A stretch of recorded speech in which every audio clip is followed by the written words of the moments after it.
What would you say to someone who shows up every week? Let's say they're a content creator. It doesn't matter who they are or what they do, but somebody who's showing up doing something every week, but wondering, does this even matter? I think what has to matter most is the content. It's the conversation. It's the value in what we want to communicate with others. And maybe it's a few thousand, maybe it's a few hundred, or as this project started out with Harry, maybe it's just one.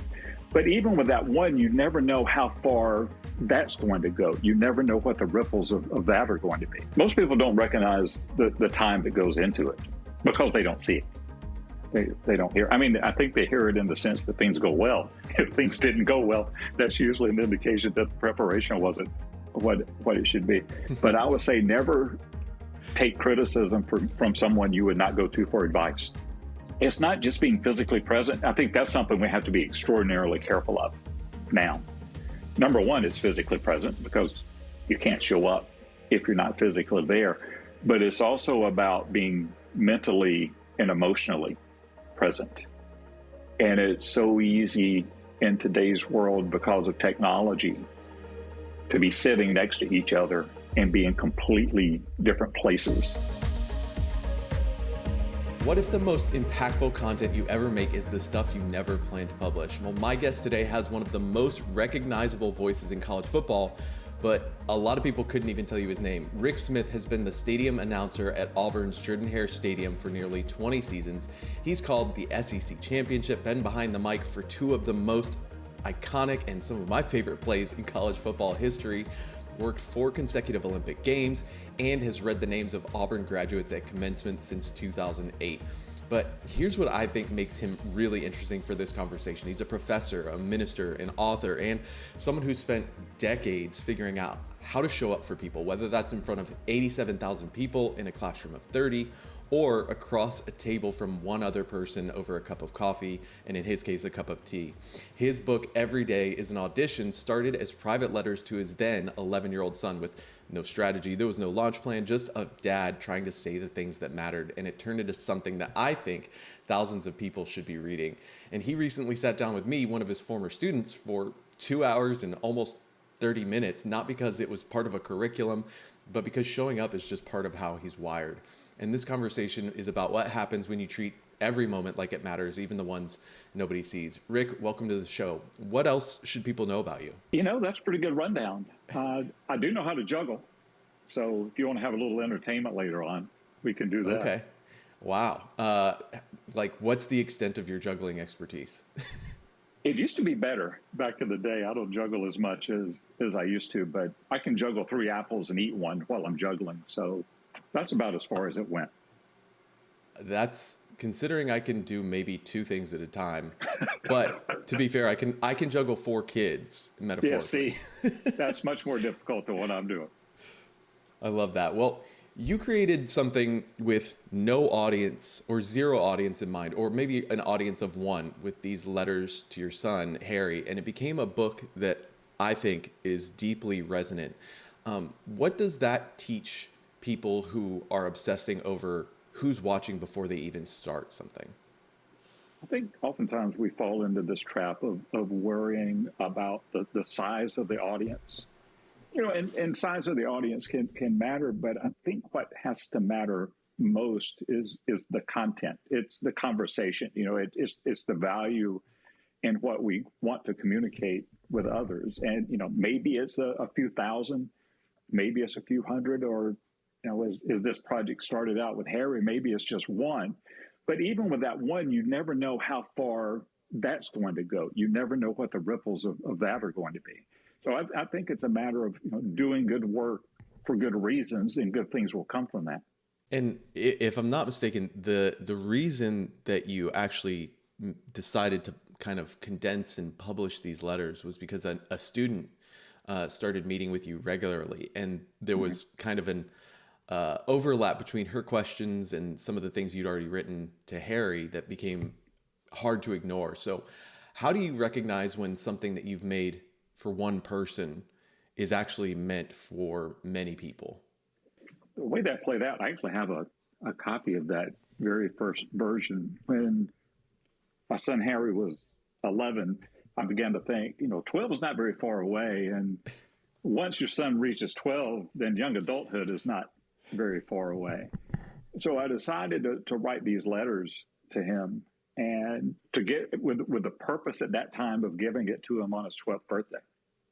So I wrote these, and my lovely wife, Carol, said, I want to take those and just have a few of them bound, and just in case we want to give it to someone else along the way. And number one, to have something bound for Harry. But, since we were going through that process, she said, let's do a few more. I think a few was like 10 or 12 or whatever it may have been. So this is the first version. I don't know if you can see that very well. Yeah. But it says, "Dear Harry, letters from Dad," or "Oh no, there he goes again."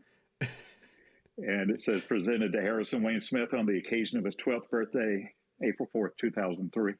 So this was the initial version of that.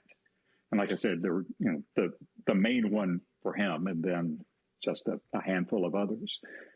So in these, what I would call tea time conversations with students, there were a few students where this happened, but one in particular, her name was Leslie, where talking about life and relationships and faith and those types of things, these letters would come up. And she said, you really ought to think about doing that, but making it a little broader in the sense of applying it to a college audience. And even with Harry, although I gave it to him when he was 12, I didn't write it like he was 12. I wrote it like he was about 18, because I wanted it to be something that he would hold on to and grow into. So when I went back and rewrote what became Every Day is an Audition, I took a lot of those same ideas and rewrote those. There were some new ideas that I put in, but it grew out of that initial Dear Harry book that was created for that one person. Do you know what Harry's if you gave this to him at the age of 12, what was his consumption of the letters like? Do you know how he initially read it, or did he read it all at once, or was it just kind of one of those things like, Dad, thank you, this is great, I'll get to it? Well, he read it along the way. What he also did, so like I said, I wrote this to him really as a young adult, not just a 12-year-old. When Harry went to school at Auburn, he had his book in his apartment. And he told me that, his friends would come over. It was sitting out on the coffee table.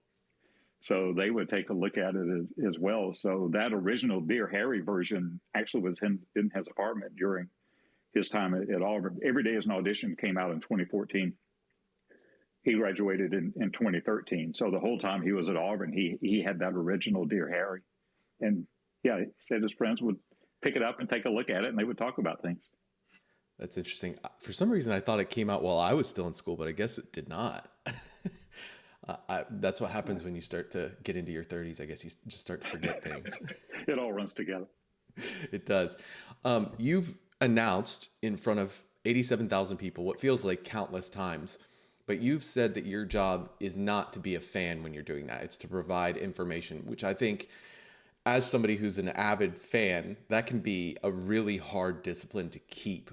What can that teach other people about the difference between serving an audience and performing for them? Yeah, I've been a stadium announcer for Auburn football at Jordan-Hare Stadium since 2006, and also announced the SEC football championship since 2007, and also the SEC baseball tournament. So there are a few different venues. And I love Auburn football. I love everything about Auburn sports and Auburn University. So when it comes to athletics, I want Auburn to win every game they play. But when it comes to announcing a game, I'm not there to be a fan. I'm there to do a job. So although I really do want Auburn to win, it's a matter of recognizing, this is my job. This is my responsibility. It's not about me. It's about the players, and it's about the fans in the stands, and it's about representing the university. So everything comes from that. Later, I get to be a fan. Once the game is over, I can be a fan in the sense of, enjoying the moment and, if there's an away game and I'm watching on television, I'm yelling and cheering just like everybody else. But in that moment, I'm there to do a job as the stadium announcer, and it's really just a matter of maintaining that focus. That's a great question. For moments like the prayer at Jordan-Hare, the kick six, like the affectionate names for two really, really huge plays from the 2013 season, you couldn't react. How do you manage to stay focused on the work when that moment is pulling you elsewhere? Because then you hear the well-known radio broadcast of the late Rod Bramblett doing those calls, and he definitely reacted. And it's not these iconic moments, but it's a little bit different in the stadium where you're trying to stay disciplined. So how do you stay focused on the work when the moment is pulling you somewhere else?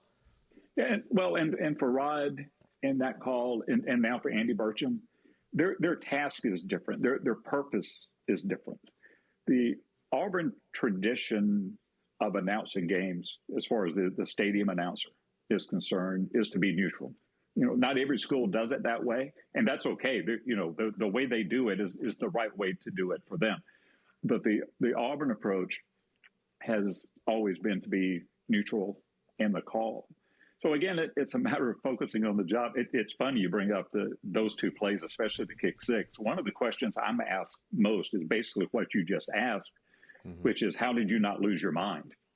In fact, I teach a sports media management class. We met yesterday, and somehow football came up, as it so often does in that class. And a student, we were talking about iconic moments, and it actually tied into the lecture. And I asked the class if anyone had been at the kick six. And there were actually three who had been. That was a few years ago now, so they were pretty young. So the student raised his hand, and he said, yeah, I was there. He said, I was 9 years old. But he said, I remember it. And he said, I've always wondered, how did you maintain your composure? So he was basically asking that, and it comes up a lot. But it's really that answer. My spotter's name is Eric Canada, and we were very much partners in this. I like to say that he does the thinking and I do the talking. But we both have this mentality of approaching the job as our job in that moment. So as the kick six is unfolding, there's a point where Chris Davis crosses midfield. And that's when you begin to see what's opening up. And of course, all of this is happening in a matter of, just a few seconds. But you can see the field open up and you recognize what's going to happen, and the crowd starts to go crazy. And he crosses the goal line. And again, in just a matter of a couple of seconds, I'm sitting down, Eric is to my left. And I said to him, that's a touchdown, right? You can run that back. Because you can tell, there's this feeling of, wait a minute, can you do that? And, I was pretty sure you could, but I looked at him, I said, that's a touchdown, right? And he said, yes, that's a touchdown. And while I'm saying that, I'm scanning the field, and I said, I don't see any flags. And Eric said, there are no flags. And then I turned on the microphone and said, Chris Davis returns the field goal attempt for the Auburn touchdown. Nobody heard that because it was so loud. No one heard a thing. But I said that, turned off the mic, and then Eric and I jump up and down, and we're hugging and screaming and yelling just like everybody else. But, in those few seconds, it was about the job. Once the microphone was off, at that point, the game was over. It was okay to be a fan. Yeah, it's funny, those two plays, because I had graduated a year before, and the team had gone 3-9 that last year, which was rough for everyone. And I know I can tell you exactly where I was and what I was doing for both of those plays. And one of them, the prayer at Jordan-Hare was against the University of Georgia. Mm-hmm. I was outside at a tailgate with my wife of 2 months and a bunch of my old roommates and friends, and we were at a tailgate with a bunch of friends of ours from Auburn and Georgia, and the Georgia fans were rubbing it on our face. And then that play happened. We heard the eruption, and we were watching on a TV with a slight delay, and then saw it, and everyone started screaming. But I remember hearing your voice.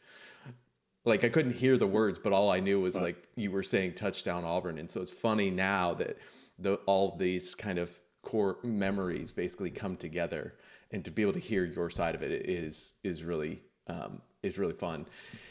You've said that one of your favorite moments every game is when the eagle flies and you can kind of take a breath and be a fan for a moment. And I don't think I've ever told anyone this, but one of my favorite moments being at Auburn football games is actually related to your voice, which it's funny to think now of how all these things come together. But at 1 hour before kickoff, you make an announcement. The current time in Jordan-Hare Stadium is whatever, we're 1 hour away from kickoff or whatever. And that for me, the correct Jordan-Hare Stadium time is 2:35. We're 1 hour away from the kickoff. Exactly. Yeah. Whatever it is that week. And that moment always gives me chills. So it's funny that the eagle is that for you of like, take a deep breath, be a fan, enjoy the moment. But how important to you are those little release valves when you're always the one that's showing up for other people? Well, I mean, as far as the game itself goes, it's just having that moment to look around and appreciate the opportunity, and I'm so grateful for that. So it's a matter of looking around and taking it all in and recognizing what it is. But as far as for those who are connected to other people in whatever way it may come, it's impossible for us to serve other people or take care of other people if we're not taking care of ourselves first. There's an old analogy. This is not unique to me, but if you're flying commercially, if you're on a jet and the flight attendant is going through the pre-flight instructions, there's that part about what to do if the mask falls. If there's an oxygen issue, if the cabin depressurizes, and what the flight attendant always says is put your mask on first. And that's it. Because if you can't breathe, you can't help the person next to you. And so in the case of a mask, it's, literally breathing the oxygen, but it's true in everything else we do. We have to be able to breathe for ourselves so that we can help other people along the way. Because if we're gasping for air, literally or figuratively, then we're not going to be of help to anyone. What are some other moments, maybe in your work as a professor or even as perhaps an author when you were writing every day as an audition? What were the release valves, or what are the release valves there? Because we've talked a little bit about, the announcing piece of things, but that's just a small portion of who you are and what you do. So I'm curious, what do the release valves look like in other areas for you? Number one for me is family. And we talked about Harry, but there's my lovely wife, Carol. Our 42nd anniversary will be this upcoming September. That's hard for me. Congratulations. Thank you. It's hard for me to get my head around. I like to tell people I was 7 when I got married. But even if I were 7 when I got married, I'm still getting up there in years. But, that's the best thing that ever happened in my life. So there's family and there's friends. It's just hanging out. It's spending time with other people. I always like to say, do what you can to surround yourself with people who make you better for having spent time with them, and then be that person for them. That works both ways. But, it's people that are warm and encouraging and thoughtful and thought-provoking and insightful, and, all of those things that we do for each other that help us all be better, where we're all making more of each other. So, spending time with Carol, spending time with Harry. I love to read.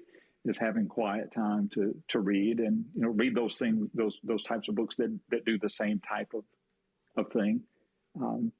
Exercise is important to me. Eating well is important. I love being outside. I'm very much an outside person. I have a kayak and a fly rod. And so I'll spend a lot of time on the water, typically in places where I'm by myself. And so, if I catch a fish, that's okay. I'm going to throw them back anyway. But it's not really about that. It's just a matter of about being in what I call my happy place. And I feel like a lot of what you're saying is like it actually kind of described in this book that you recommended to me that I'm about halfway through, An Altar in the World, which is all about being more present, I think is kind of the core of what it comes down to so far.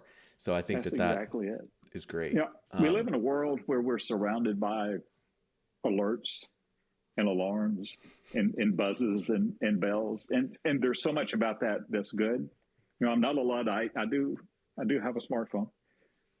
But we also have to be careful that we turn those things off, that we guarantee ourselves quiet time. At least for me, I can't say that's the right thing for other people to do.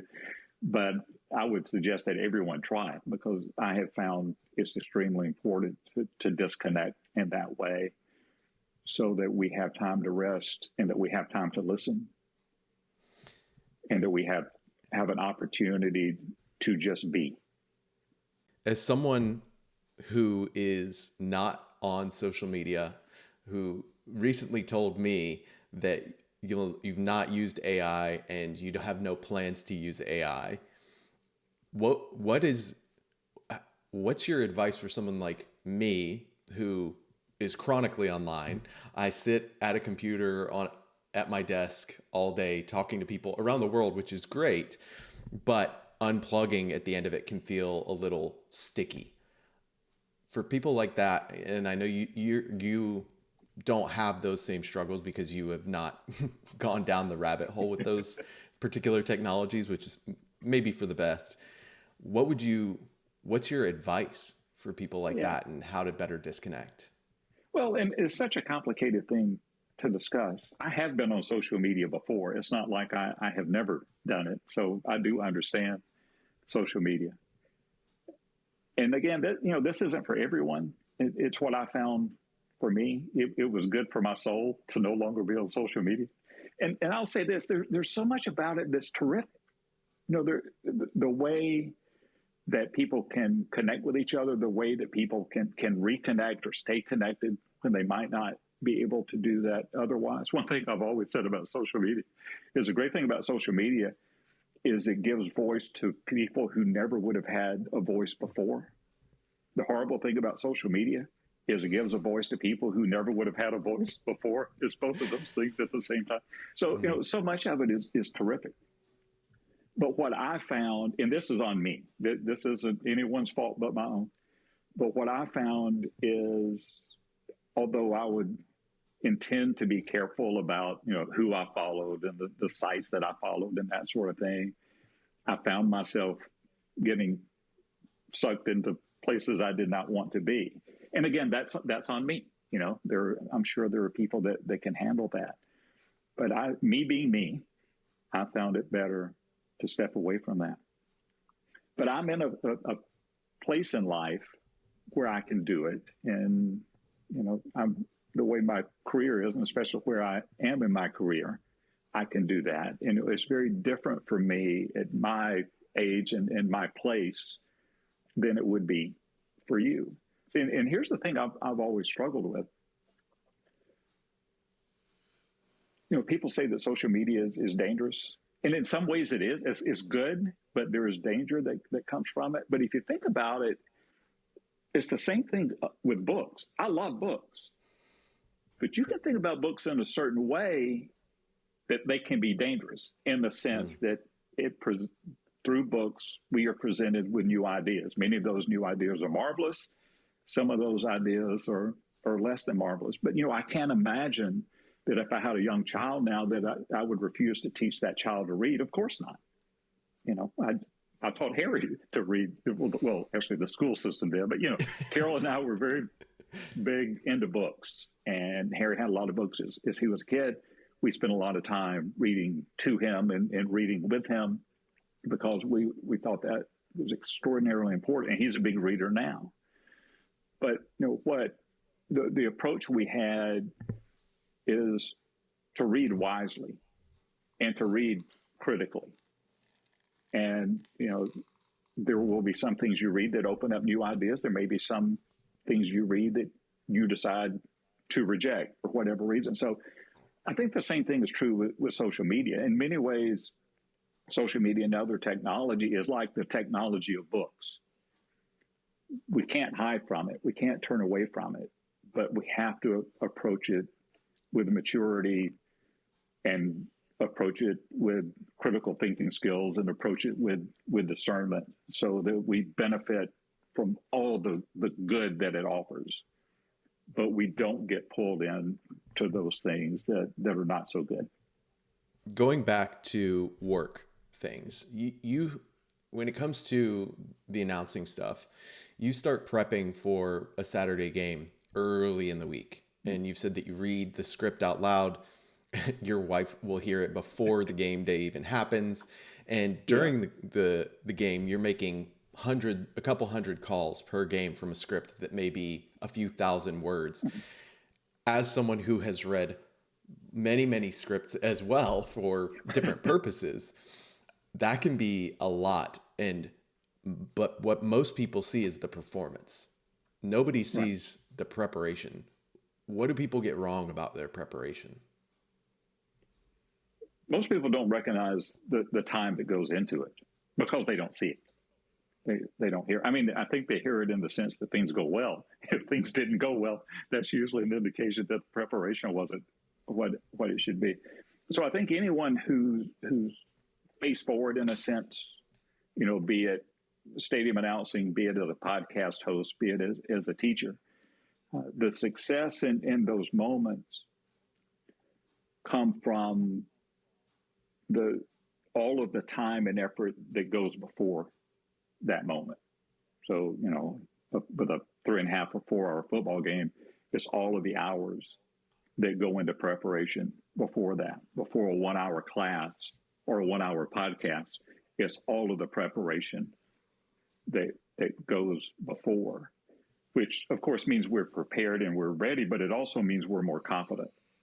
Because if we feel good about where we are and what we're doing and the path we're going to take once we go into that moment, then we will be much more successful in the execution of it. And that confidence, that comes across. It's not just a matter of being prepared in the material, which is a huge part of it, of course, but it's also being prepared mentally and emotionally for what it is you're going into. And people pick up on that. Do you think there's a direct and strong correlation between the amount of prep and the amount of confidence you have going into work, whether it's you're teaching a class, lecturing in a class, or announcing at a football game? Oh, absolutely. And it's not just a matter of the work that week. It's the work from everything that has come before. And it's not always a direct connection, especially with public speaking. All public speaking is beneficial as far as experience goes because, you learn by doing it. You get better by doing it. There are going to be times that things don't go well. We learn from that. There are times that things do go well. We learn from that too. Okay, when this didn't go well, what was happening? What was happening in the moment? What was happening relative to preparation? When it does go well, the same type of thing. What led up to the success through this? But there's an analogy that I use with students a lot. You may remember this one. That especially in what we do when it involves some type of performance in some way. It's a lot like swimming because we can study those things in the various ways that we study, and we should. All of that is extraordinarily valuable.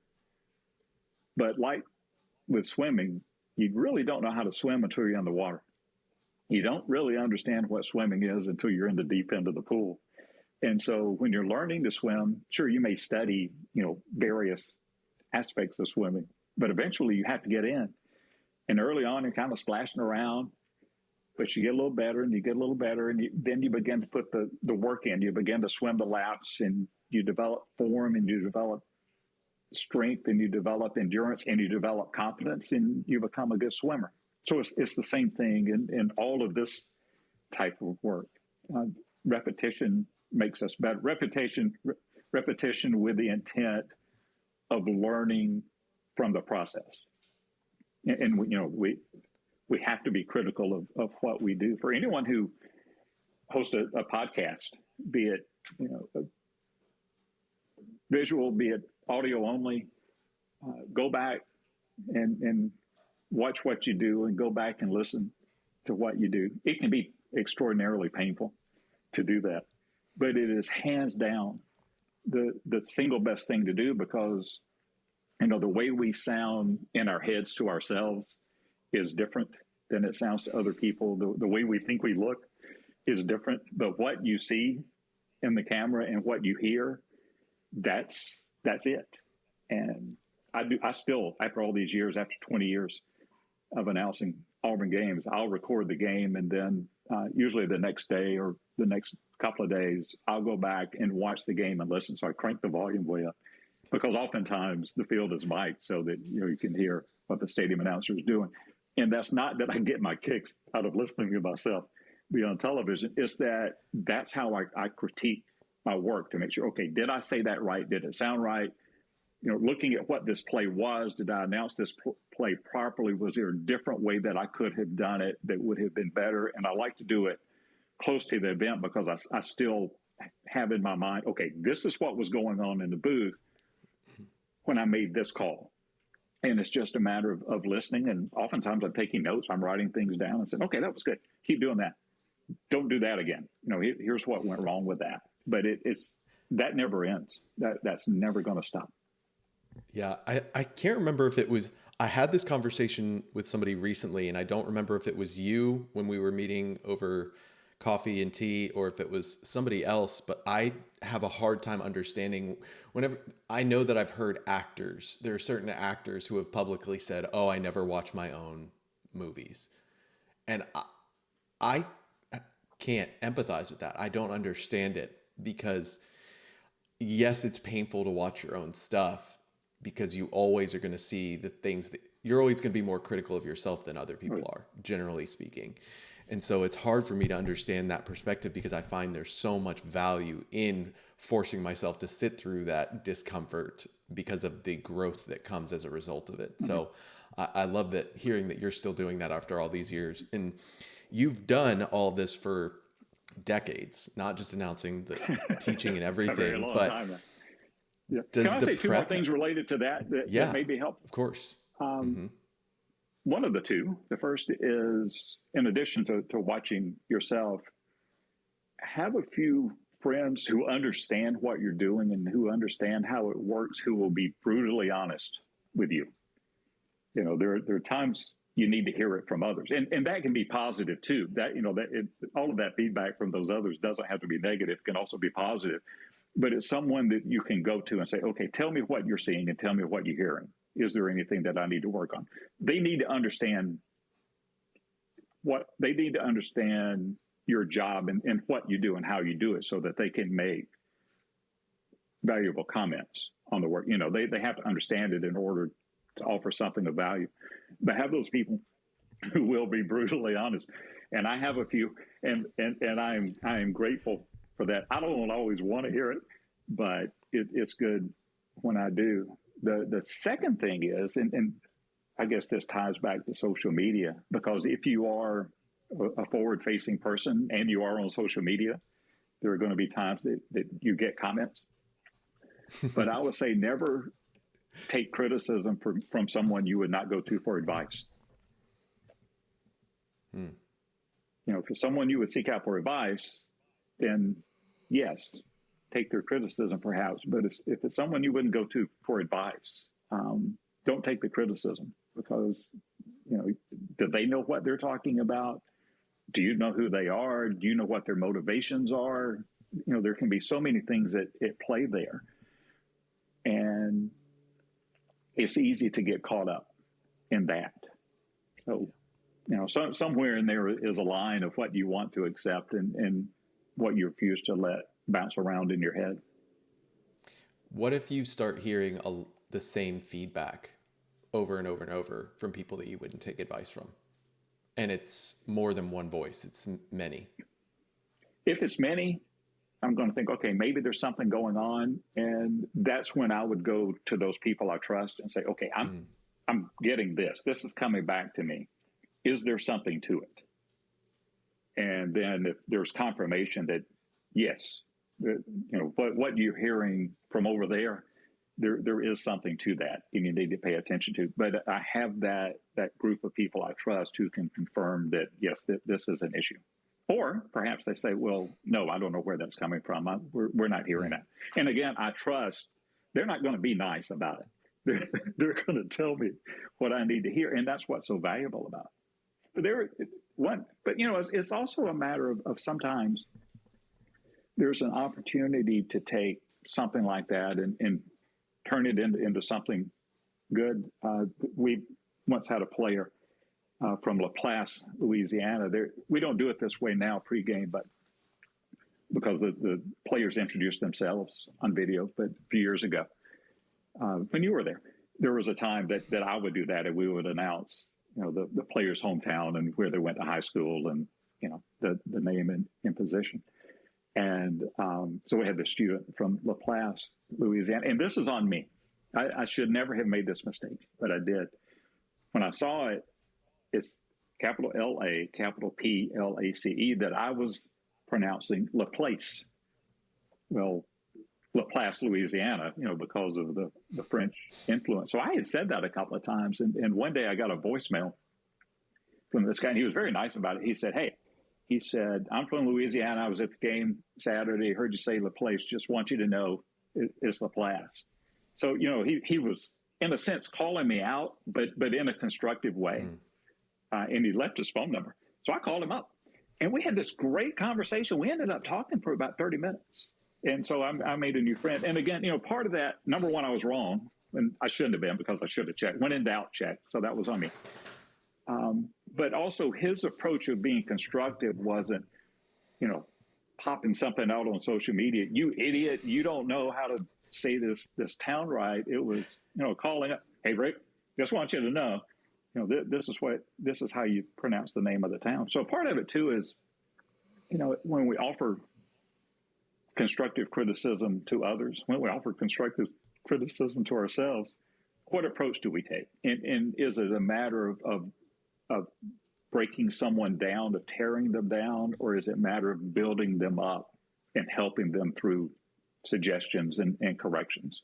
So I think the motive behind what is said is so important, and the approach we take is so important. I love that story. You wear a lot of hats: professor, announcer, minister, author, mentor, husband, father, and different people know you for different things, but all of those live within the same person. And I think that in the world that I'm in, a lot of creators and people feel that being multi-hyphenate is the word that they like to use, makes it hard to build momentum or progress. Is there a moment that you feel all of those things felt scattered within you, and then a moment where it all started feeling like it was coming together, almost like a calling?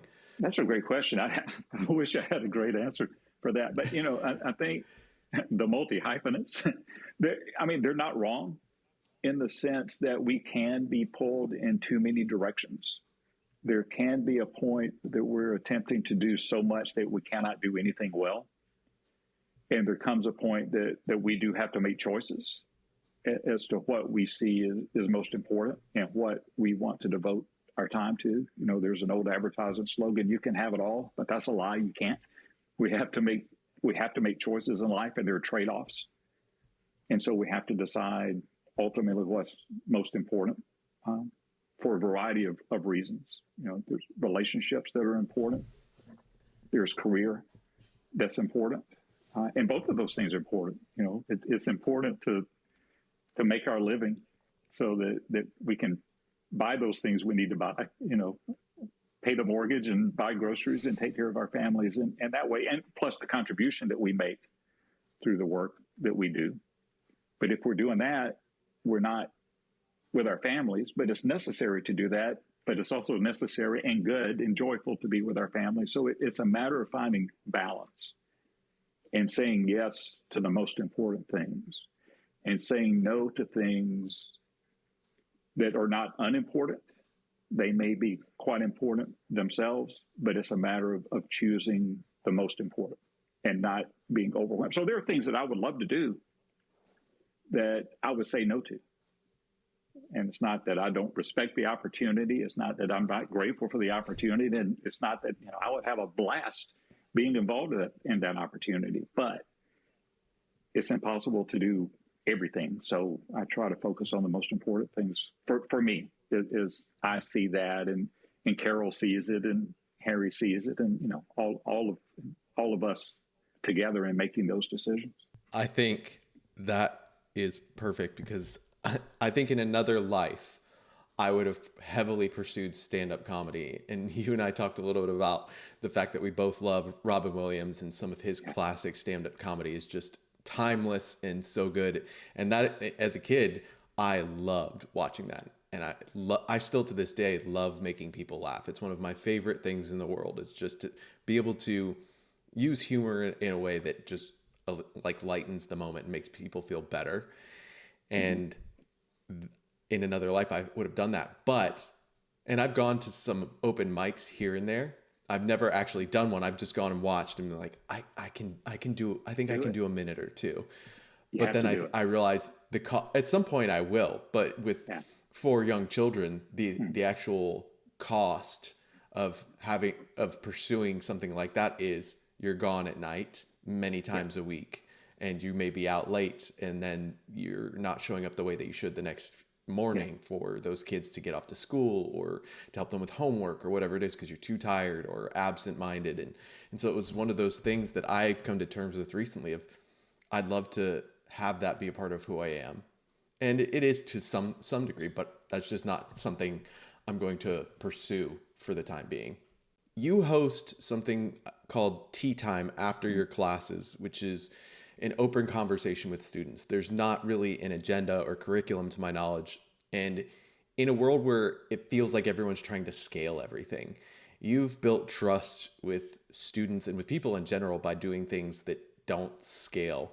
What have some of those conversations taught you about what people actually need from someone that they look up to or follow?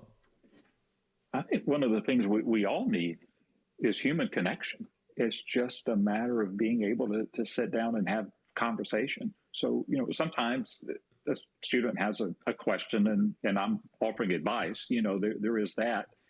It may be about, career type issues. So, students in our major who are looking to work in the field after they graduate. So, oftentimes it's that. But sometimes it's just a matter of trying to figure out life and figure out what comes next. But so much of it is just being with other people in low pressure situations and just allowing the moment to become what it becomes. It's knowing, and I think for students too, it's what I hope is true, is that even though it may be that a student doesn't come to me with a problem, they know they can. And oftentimes that's what they need. It's just knowing if something comes up, I know I have a place to go. So with Tea Time, it's creating that environment. Carol and I will have students over for dinner. And again, there's no agenda. It's just a matter of sitting around the table and having conversation. There's something we started doing a couple of years ago now. At the end of spring semester, when the weather is good, we started having this hot dog supper. And there's nothing fancy about it at all. I tell them, I said, look, it's a hot dog and a bag of potato chips and a bottle of water. Feel free to bring other stuff if you want. But we do that out in the backyard at the end of the semester. And it's just everybody hanging out together and just being in the moment, being with each other, having fun. This idea just occurred to me, but now that Auburn has a culinary school, it seems like you need to find a way to get in with those guys or offer tea time for the culinary students so that then they can come and practice their culinary skills by catering your end of semester lunch. Yeah, that is a great idea. I need to get them cooking for me. Think about this. When we met recently, it was basically a matter, you were in town with your 2 sons. It was a matter of, getting together for a few minutes, having a cup of tea, or for me, a cup of coffee for you. And, not that I really had an expectation going into it, but I thought this would be great. I haven't seen Daniel in a while. We'll sit down, 30 minutes, maybe an hour, kick around some ideas. What was it, 2.5 hours later? Yeah. And it was great. It was absolutely wonderful. But it was organic in that sense of there not being an agenda. and they're not being a purpose beyond, let's just sit down and talk and find out what's going on in each other's lives. So that's not about scale. That's about being in the moment. How do you build that kind of trust with people when you're behind a screen and not across a table? Because that's something that I've struggled with working remote for the majority of my career over the last, 14 years since I graduated. It's been navigating this world where it started as building trust across the table, and then quickly for me shifted to, you have to figure out how to build that behind a screen. So how do you approach that?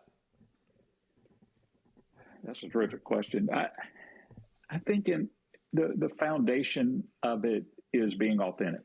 It's being who you are. And, that comes across face to face, of course, but I think that comes across through a screen as well. It's not the same. I would always prefer a face to face conversation when I can have it, opposed to a screen. But the reality is, screens do allow us so many more conversations than we could normally have. So I think the same ideas apply, I would say. And this is just based on my experience. I'm sure there are people who research this who could give a much better answer than I am. But again, it's being present, it's being prepared, it's being present, and it's being authentic, just being who we are. There's a friend of ours that lived here for a number of years, and we would get together typically on Thursdays. We kind of had our own tea time. It was just a matter of the three of us hanging out on Thursday mornings before we went to work. And she recently moved to Missouri. That's where she is from. So she was able to go back home. But we're still doing our Thursday morning tea time, and we do it through a screen. So Carol and I are together. Actually, we're in different rooms when we do it from our house, just because it works a little better on Zoom for us to do it that way. But we're still able to have that conversation that we could not have had otherwise when one of us moved away. So, that's one of the great things that screens offer. But what I hope we're doing in those times that we're together is still having the same basic conversation with, the same approach, and just being ourselves, hanging out, talking about what's going on in the world. Yeah, I think you hit on something there that I have found to be true, which is that you cannot replace in-person communication, as hard as you may try. And working at a company that has been fully remote since before the pandemic, I've lived this countless times. There's a coworker I have, and he and I, it's not that we didn't get along, we just had very different communication styles, and it frustrated, I think, both of us for a long time, because we didn't get to meet in person until years after we'd been working together. But when we finally got that opportunity, we happened to be in the same place at the same time for a few days. I told him, I said, day one, you and I are going to go to dinner, just the two of us. We sat and talked for almost 3 hours. And I came to understand his story and how he became who he is, and how he best communicates, and how to pull the best out of him. And because of that, our relationship at work, now going back to being behind a screen, dramatically changed, and is in such a better place because we understand each other so much better. So it is tremendously hard to replace that in-person element, and I don't think it should ever be fully replaced. So I love hearing that you've had similar experiences. But something that you said and that I heard and think is so important. You both made the effort to sit down and have a conversation, which involves at least as much listening as it does talking. And that's what the two of you were willing to do with and for each other. And I would say that's why it was so successful, because you had this willingness to be open to the other, and the willingness to spend time together. And if you think about it, you're both putting yourselves in a vulnerable position. The thing about video, it's easier to get away. I can slam my laptop and run off now if I want. I guess technically you can do that in a restaurant, but it's a little tougher to do. So, you have to be vulnerable in that way to spend time with each other and be open to each other in the way that you were. And that, that's a marvelous thing. Yeah. You have a chapter in your book called Just Show Up. And I think that from what I've seen, you've lived that, almost 20 years at the microphone, at the stadium. calling graduates names since 2008. You worked multiple Olympic Games. You've been a professor for decades. But showing up sounds simple, but it's not always that simple. What do people misunderstand about consistency, and what keeps you doing all of these things when people might let you off the hook if you stopped? Yeah. Well, let me say this going into this answer. I've been offering advice about different things as if I know what I'm talking about. Please understand, so many times in my life, I'm an absolute idiot. A lot, I truly am. So much of what I've learned the hard way. So it's not like I had all of this figured out, my entire life. I have the benefit of experience and I have the benefit of wisdom that comes with age. So there have been so many times I've gotten this wrong, and there continue to be so many times when I've gotten this wrong. You need to talk to Carol because she can tell you the real story of how things are. And a big part of this in my life, it's true that I'm a better person all around for having been married to Carol. And I hope she feels the same way. I try to do that. But, this idea of making more of each other, there is no question that she has made more of me over the years. So it's not like I have all of the answers. And oftentimes the answers I do have, I don't pay attention to myself. So just a little caveat in that. But yeah, showing up, it's not just being physically present. I think that's something we have to be extraordinarily careful of now. Number one, it's physically present because you can't show up if you're not physically there. But it's also about being mentally and emotionally present. And it's so easy in today's world because of technology to be sitting next to each other and be in completely different places mentally. Think about how many times you go to a restaurant. There's a couple sitting at the table of any age. This isn't just young people. I see this happen at least as much with people in my generation. But there's a couple together, there's a family together, whatever it is, and everybody is on their own device. No one is present in that. But being present with each other takes effort. It's much easier to distract ourselves. It's much more difficult to work toward that connection and work toward that conversation. But we get better by doing it. And we get better when we are intentional about it. And then we develop the habit of that. That becomes the custom. That becomes the norm. We were always very big when Harry was young about sitting down around the table each night for supper with no distraction. There was no television in the kitchen. There was going to be no cell phone at the table, iPad at the table, none of that. It was about let's all sit down together and have this time. Now, there would be other times, we might sit down as a family and watch a movie or, whatever. And there would be times that I'm doing my thing and Carol's doing her thing and Harry's doing his thing. We would have those things happen too. But there were times that we set aside that we were very intentional about saying, this is when we're going to be together and this is when we're all going to be focused on each other. What would you say to someone who shows up every week? Let's say they're a content creator. It doesn't matter who they are or what they do, but somebody who's showing up doing something every week, but wondering, does this even matter? It's a good question to ask. And they may come to the conclusion that it's time to do something else.